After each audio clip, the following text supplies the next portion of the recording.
الحمد لله الواحد القهار.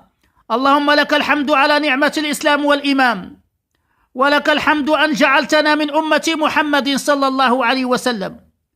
وأشهد أن لا إله إلا الله وحده لا شريك له، شهادة لكل عبد مسلم اجتنب النميمة، أو كما قال: ولا تطع كل حلاف مهين هماز مشاء بنميم.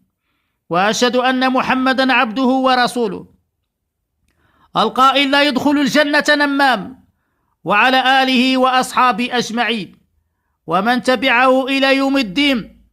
وأما بعد أيها المسلمون، حديثنا عن داء خطير وجرم كبير، أعظم الشرور، أشد المفاسد، كم أدميت به من أفئدة وقطعت بأرحام وهدمت بيوت، ألا وهو داء النميمة، نقل الحديث من شخص إلى آخر.